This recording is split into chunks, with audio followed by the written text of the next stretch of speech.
1 head of cabbage, some cooking oil, a little bit of salt, and about 3 cups of rice is all Emma Kajiri has left in her kitchen. She says she'll have to make it last as long as possible to feed her family of 8. Life is hard. We don't have much to eat. There is nothing good about our situation. We are barely surviving. The UN's World Food Programme says more than 8 million Zimbabweans will not have enough food by December if there's no urgent intervention. That's roughly 60% of the population. Malnutrition is of course something that affects mostly young children, pregnant lactating women. In Zimbabwe also there's still a large number of people who are dealing with chronic illness, and of course their needs, the nutritional needs are different from people who are otherwise healthy. So it's very important that we keep a close eye on that in the current circumstances. Basic goods are now beyond the reach of many people. Growing enough food is not an option for some. Years of droughts, the economic crisis, rising unemployment, soaring inflation, and now coronavirus have hit families hard. Millions across the country are struggling in both large cities and rural areas. Desperate families like Emma Taurais are eating less. She has to feed 10 grandchildren. Her own kids either died or left the country to look for work. I can only hope my neighbors take pity on us and give us food, even if it's their leftovers. We really don't know what we are going to do. Zimbabwe's cash-strapped government gives food aid and a COVID-19 allowance of about $20 a month to some vulnerable families. Local officials are worried. This guys is pathetic.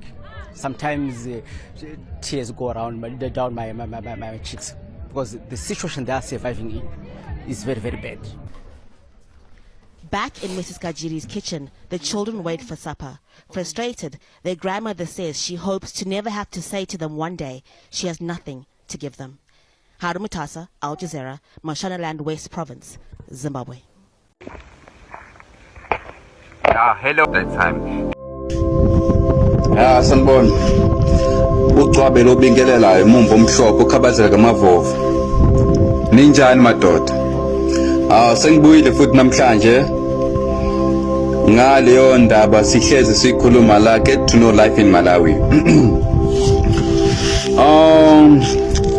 Ngingena kuma post wami ngithi ngiscrolla ngifunda ama comments. Bekhona eminye imibuzo iningi kade bebuza abantu. Manje namhlanje ngizophendula ubuzo uwodwa oqala ngubonile lapha kuma comment section bese siqhubeke neminye imibuzo ngoba ngeke kwazi ukumphendula wonke umuntu lapha nembuzo ibuzayo ukuthi sifisa ukwazi ukuthi izinto ethile zumalini, izinto ethile sumalini.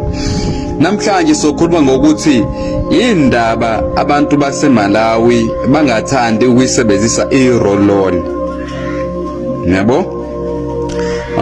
For now, let's go straight to that topic because there's a lot of people whom they complain about the roll-on.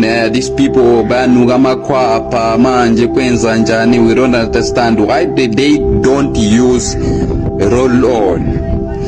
Madoda oqala i-roll-on la eMalawi iyabiza madoda, it's expensive. Yabo? I-roll-on iyabiza, i-expensive ngale ndlela yokuthi ngeke usakwazi usuka wena endlini yakho uthi uye esitolo yothenga i-roll, it's gonna be a wasting. Cause sometimes la eMalawi kwenzeka kwamanye ama-family including my family, lento ngiyikhulumayo ukuthi mina ngiyibonela kulo muntu walapha phesheya la mhlambi walapha, ngiyibonela from my family including my family. And sometimes khona amanye ama-family ngithi ngiwabheka mina ngibona ngathi no man, my family is better than this. So if in my family we can't manage to buy a roll-on, what about the other families whom we see that this family they are worse than us? I-roll-on madoda iyabiza oqala lokho.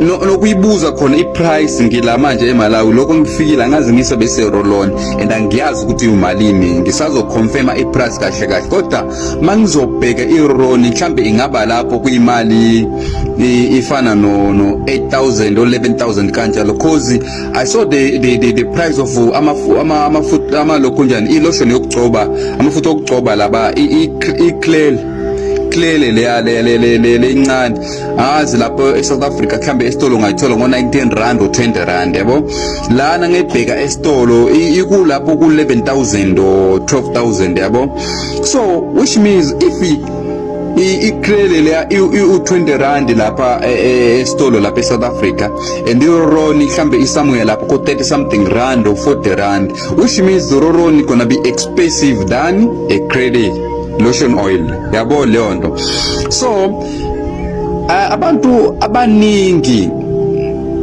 of course there are some people who can afford. I'm not saying that everyone can't afford, no khona abantu banemali they can afford kodwa ubuningi babantu the most of the people who travels from Malawi to South Africa kuba labantu bokuthi abakazi bayisebenzise Rolon la memela eMalawi mhlambe iRolon bayiqala kuyisebenzisa ngalapho akuyona imfihlo leyo nto wonke umuntu wazi indaba uzowazi ukuthi iqiniselelo nami ngiyaqiniseka kuleyo nto mina iRolon ngayazela eSouth Africa for true yabo and lapho ngayazi ngoba kukhona abantu basemsebenzini abangithandayo bakhuluma ukuthi ngicela usebenzise iRolon ngoba yanuka yabo akuyona ifihlo leyo and iqiniso abantu beMalawi abathanda ukuyisebenzisa iRolon ngoba abayijwayelanga ukuyisebenzisa cause iyabiza yabo angazi how I can do example ukuze ningizwe kahle lento iyafana like angithi lento wena awujwayele kuyisebenzisa mawusuka lapho kufika kwenye indawo uzohluleka futhi ukuthi uyozithengela izinto ongazazi kahle kahle kuba into ungayazi ukuthi iyasebenza ngale ndlela mayisebenza umuntu ikhwapha liba right ayinuke and lento yokuthi umuntu uyanuka ikhwapha mawukuhlangana umuntu onukayo nomunye onukayo ngeke beze bayizwe leyo nto kuyafana nomuntu obhema yabo umuntu ubhema wena mungabhemi noma ungaphuzi uvakashile kumunye umuzi uhlala nabantu labantu bonke bayabhema lapha endlini wena wedwa ubhema bonke laba bayaphuza wena wedwa uphuza uzobona ngathi laba abantu bamanuku ngoba bayabhema hayi la muntu uyabhema uthinda ikomisi yaphuze ngayo kanjalo usanuka umlomo yabo uzombona ngathi lo uyinuka kanti yena mebhema nomunye ebhema noma mephuza nomunye uphuzayo leyo nto akayiboni yendiqinise lento muzombuza umuntu obhemayo umbona umuntu la unukugwayo uyabhema unukugwayo yena uzobona ngathi lento it smells nice yabo ukuthi lento inuka kamnandi ifethu awubhemisa ngoba lento inuka kamnandi it's not like inuka kamnandi kodwa umuntu ongabhemi leyo nto uzoyibona ngathi inukwe inuka kambi ngeke uzomsondela lo muntu obhema ungabhemi yabo so leyo nto iyafana nomuntu uhlezi ujwayele kuyigcoba iRolon muhlangana nami mhlambe mina angicobile yabo uzombona mhlambe ngizonuka ukujula umjuluko uzobona ngathi mina nginuku angikwazi kuyinakekela yabo kanti angijwayelanga leyo nto but mangizoyiqala kuyisebenzisa ngibone nami ngibona umehluko ukuthi ngiqale ukusebenzisa leyo nto siyashintsha lezi ndaba ngiyabona manje ukuthi kuyashintsha nginuki manje ngizobona umehluko ukuthi lento le iyasebenza nalokho ukukhuluma kwabanye abantu ngeke beze bakhulume kahle la eMalawi sometimes ukwenzeka amanye amafamily bakuma rural areas yabo amanye amafamily kungenzeka umuntu ungahambanga mhlambe awuhambanga waya South Africa awuhambanga waya town yabo kungenzeka wena ungayazi iRolon kuze uyokhula ufane nami ngisho khona abanye ngisho manje masingahamba la door to door sibabuza abantu ukuthi uyayazi iRolon bazothi cha angiyazi abakazi bayibuze neprice yakhona esitolo but ikhona ezitolo but itolo zakhona zasemadolobheni ikhona iRolon yabo abantu banemali bayayithenga but abantu basema rural areas like emakhaya lapho umkomasi kanje, emakhaya like iXhopho labo, emakhaya kanje uLunti yabo, emakhaya kanje abantu la malokishi amasemakhaya kanje abantu ngeke bakwazi ukuyisebenzisa i-roll-on ngoba abayazi, noma kungenzeka bayayazi but ngeke baze bayithenge ngoba iyabiza. Cause sometimes kuzokwenzeka wena izolo ulale ungadlile, ungenayo imali yokuthenga ilokhu njani yokuthenga isihlebo, yabo, ulele ungadlile izolo ungenayo imali yokuthenga isihlebo. Le mali yokuthenga isihlebo mhlambe sithi lapho ku 5000 buzodla isihlebo ube right, and ngeke uthi uthole leyo mali mhlambe 12000 uyithathe leyo mali uye straight uyothenga i-roll-on, into yokuthi ngeke ukwazi ukuyisebenzisa wena ukuze udle, ngoba sometimes izinto eziningi la emakhaya sidila nokudla impilo nje kuze siphile, yabo. Like I said, la ukuthola imali sometimes kunzima, and abantu baningi lapha dependela ukulima, yabo. So ukulima is a season job, yabo, is a season job. Ngeke ukuthi uzolima namhlanje uthole imali kusasa. Ukulima is a 6-month operation job, yabo. Mawufuna ukulima wena kuze uthole imali is about 6 months. Nakhona mawulima kuze wena uthinte imali injengo 15000 ungasebenza unyaka wonke ungayithinde le mali injengo 15000 rand la emakhaya. Kungenzeka leyo nto. Ngisho khona namanje abazi indaba bazongifakazela namanje. Kungenzeka khona omunye umndeni mhlambe khona ubaba uneminyaka more than 70, unezingane mhlambe zo4 or 5. Lo baba lokho wazalwa akaza ayithinte imali injengo 15000 la emakhaya, lokho wazalwa. Ngiyakutshela ikhona leyo nto, kodwa mangikhuluma abanye bazoba bengithuka ukuze ayindaba wena ukhulume kakhulu, ukhulume yonke leyo nto, but iqiniso nje vele, iqiniso lelo madoda, iqiniso.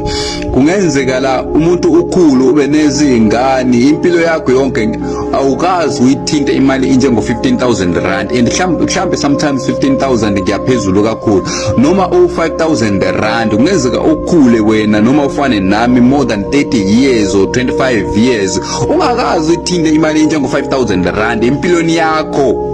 Lezo zinto zenzeka. So sometimes masikhuluma, mangikhuluma kanje abanye vele bazongithuka, hey wena indaba okhulume leyo nto usibukisa kabi nabantu ngathi siyahlupheka. Bafethu, ukuhlupheka kuyona imfihlo. Makumndeni ukuthi awunamathuba kodwa awunamsebenzi, umuntu awusebenzi, ungayifihle leyo nto ukuthi mina ngiyahlupheka ngisebenza.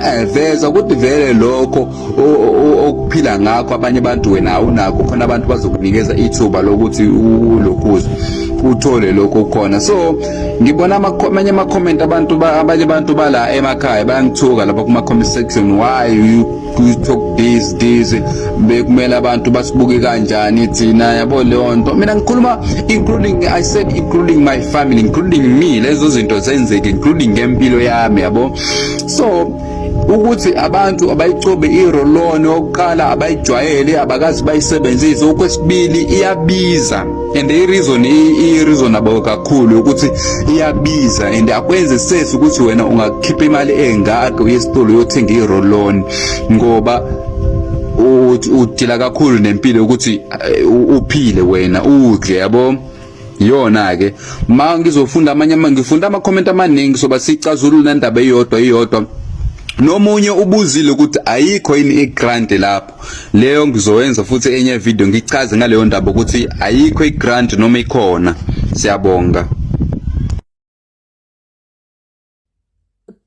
Being born in this era where everyone in Zimbabwe wants to leave Zimbabwe so bad, where some of us were even born outside of Zimbabwe, or where some of us have been raised outside of Zimbabwe because there was no alternative for our parents to make a living in Zimbabwe, has really messed us up. And I think getting older and growing up has really shown me that at the end of the day, it will never change the person that you are. Whether you grew up in diaspora, whether you grew up in a first world country, in another African country, in South Africa, it will never change the identity that you have and the person that you are. I remember having this conversation with my partner, and I was talking to him about how I am so exhausted of never really belonging. You can fool yourself to some extent. You can fool yourself to, okay, I'm assimilated, I'm a part of the society, I'm a part of the community, until you start to realize that at the end of the day, you will never be one of them. Whether this is through the people who were never able to get like ID, so you were never ever actually able to take out your ID, or those who did get the ID, but you can tell that my identity is not amongst these people. Though I can't speak my mother tongue properly in this place, I'm never free. Even if you have that identity document or that citizenship and you believe that you have assimilated. And this just really brought me to the idea that at the end of the day, running away from your problems is not going to solve the problem that you had to begin with. Because in my instance, I'm starting to recognize the fact that either I will forever in my life remain a foreigner or remain a person who isn't in their home country, who hasn't experienced their culture, their traditions and values entirely, has not lived in that bliss and glory of being free to be yourself, or I'm going to have to go back.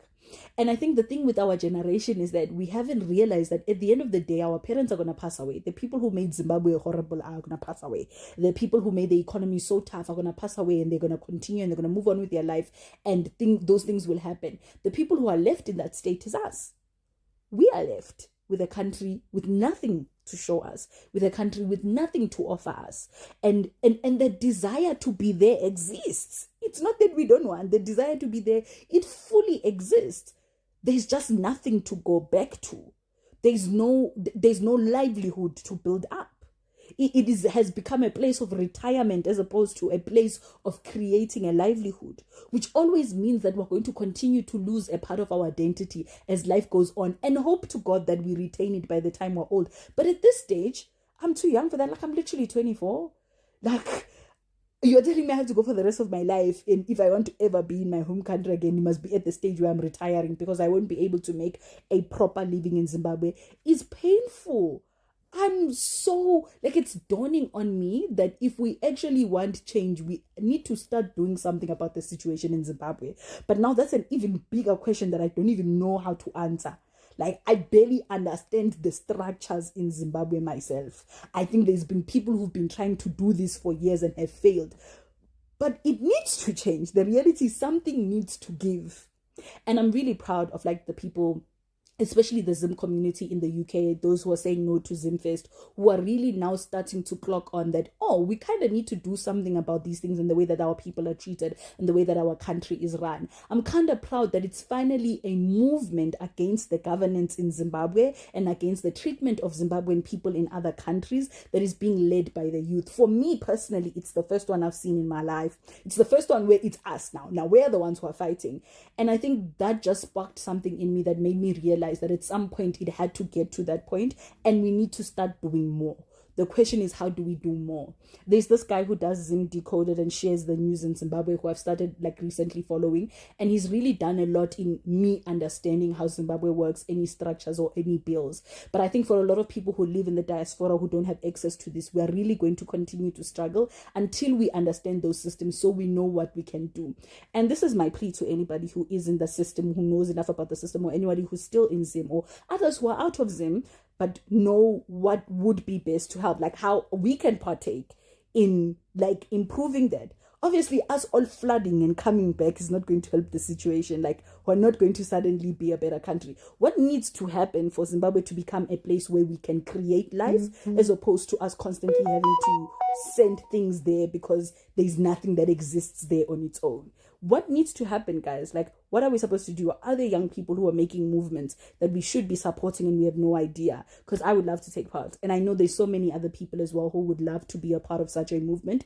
We just have no idea how it happens. All we've ever been told is that you say one bad thing about Zimbabwe and its governance, you're out. Like, you're gone. They are killing you. So we need to know if there's even avenues for those things and where we can get access to those and how we can participate. I love that the UK is creating a march and they are marching towards the US towards the Zimbabwean embassy in the UK. What can everybody else do? What are those who are close to Zim can do? Like, what can we do? Those who are able to travel back and forth to Zim immediately. What are things that we should be participating in to make it? Right, this will sound controversial, but it's an unpopular opinion anyway. But quality of life in Zim is better than quality of life outside. I'll give Europe as an example because that's where I lived. See, everyone thinks if you go outside, quality of life all of a sudden changes, like everything is cool. In Zim you're suffering a lot, and yes, for the most part it's true, because things like transport 24/7, you always have electricity, water 24/7, some of those basic things. But in terms of now enjoyment, bro, in terms of just the quality of life, the flexibility, Zim is always the best. I'll give you a good example. You know, in Zim, if we go to home ground in Harare or Merek or whatever, and if we buy meat for like 10, 15, 20 bucks tops and our drinks, we can spend half the day there of the whole weekend watching our game, and it's all joy, we are having a good time. But do you know how much you need to fork out for a simple lunch when you're in Europe outside, just on your birthday with the boys? Do you know how much you need to spend just for a simple lunch? You can't have that vibe. And here is where it gets misinterpreted. See, for the folks who are in Zim, when you see the people who are outside posting their dinners, their lunches or whatever, you think that's their everyday life. But trust me, they saved up the whole month to go for dinner at the end of that month, you see. But when you now see that post on Instagram and you're in Africa, you think, oh, these people, that's their daily life. Trust me, bro. When people are outside, they are working 2 jobs. The 18 hours of the day, they are awake. Even they are studying, they are working, they're trying to make ends meet. And then just that one dinner they post, you think that's their life. That's not their life. My goal personally is to just make a certain amount of money and start living in Zim. Because what you can do with $1,000 in Zim per month and what you can do with $1,000 outside, it's a different story. It's a whole different story. I lived in a simple 2-room apartment and paying $450. Imagine what type of house I would get in Zim. I would simply get a full house in Westgate there, just rent with my boy, the 2 of us will split rent, and it's game over. Now that's what we say quality of life. But everyone thinks when you go outside, oh, the world is your oasis. Zim is the place to be because everything is relatively cheap compared to outside, and you can get away with anything as long as you have money. This doesn't apply to the broke person, no. If I'm given a choice between getting 2,000 in Europe, working in Europe and living there, and getting paid 1,000 in Zim, I would take the 1,000 in Zim all day, any day of the week, any month of the year. I would happily take that 1,000 and just live in Zim. And we haven't talked about things like the weather, racism and all that stuff. That's a story for another day. Let me know what you think in the comments. Would you want to live in Zim on a $1,000 salary or $2,000 salary in Europe? Let me know what you think in the comments. For many families in Malawi, life can be a daily struggle. In some communities, people wake up every morning not knowing where the next meal will come from. Jobs are scarce, wages are low, and many households live below the poverty line. Access to clean water, health care, and reliable electricity is still a challenge in certain areas. Some children walk long distances to school, while parents work hard just to provide basic necessities for their families.